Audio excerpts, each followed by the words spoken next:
It is one thing to be a comedian, and that's, I would imagine, hard enough, but Chelsea Handler has done so much more. Comedian, actress, author, late night talk show host, producer, podcaster. She joins us this morning because she's going to be over at Foxwoods this weekend. Did I miss any of your titles, Chelsea Handler? Good morning.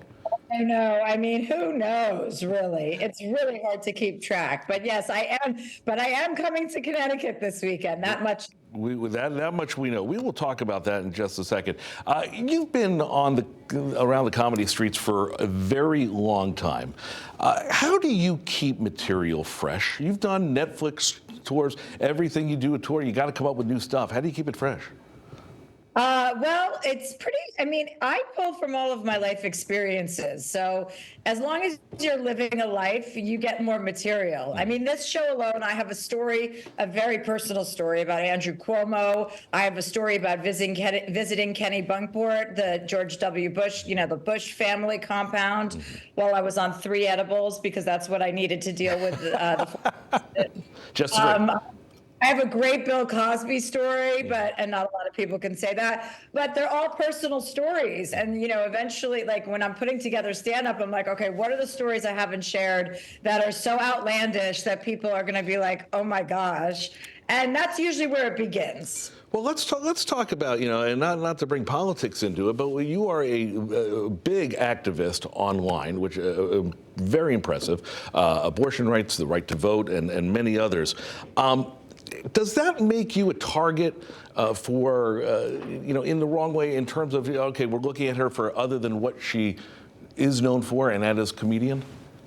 Yeah, but you know what? I mean, my comedy doesn't really cross. I mean, my personal life does. My social platforms, I speak out because these are human rights we're talking about. And I feel very passionately about using my platform for positivity and goodness and spreading the message about the responsibility of voting in this country, because some people seem to have lost that memo. But, when I do my stand-up, that's not the vibe. The vibe is to separate and to make sure people forget about all of the craziness that's going on in the world. So I've learned over time not to mix the two. I've learned to actually, it's much more effective to, have one message in one kind of form or on one medium, and then to really focus on bringing the joy and laughter when I do stand up. So yes, it makes you a target, but I don't care. I mean, I've been, you're not going to have everyone liking you all the time, and that's not really the point of life either. I agree. Well, clearly people are looking up to you. 2012, Time Magazine, one of the 100 most influential people in the world. Is there a sash, a crown with that? What comes with that? They give you a special pair of underwear. And maybe they upscale your meals over at Denny's. In this day and age, is it hard to be a comedian?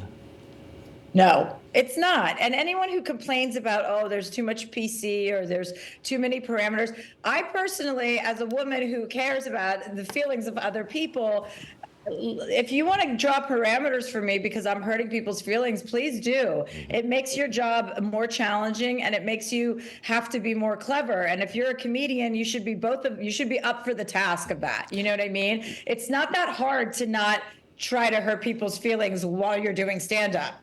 I mean, I have my whole family to pluck from, I have me. So I have no problem with those rules that, where everyone's like, oh, it's too serious.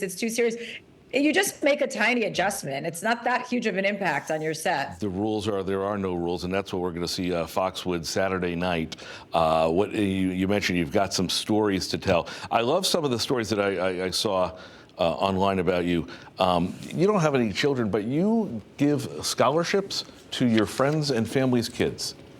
Scholarships. I've helped a lot of people go to college. So yes, I guess that could be categorized as a scholarship, a Chelsea scholarship. Yes, I like to.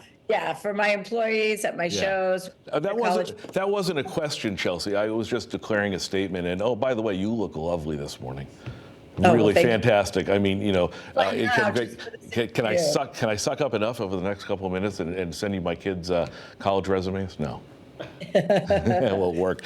One other thing we want to mention before we got to go: first woman comedian to have a residency at the Cosmopolitan in Las Vegas. That just started recently. Exciting? Yes. I do once a month for the next 2 years. So we just kicked it off with my very first date.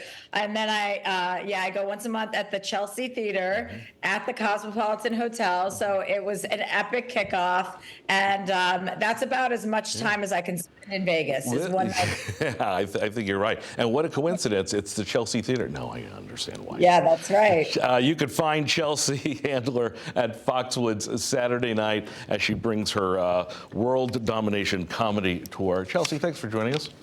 Thank you guys. Have a great day.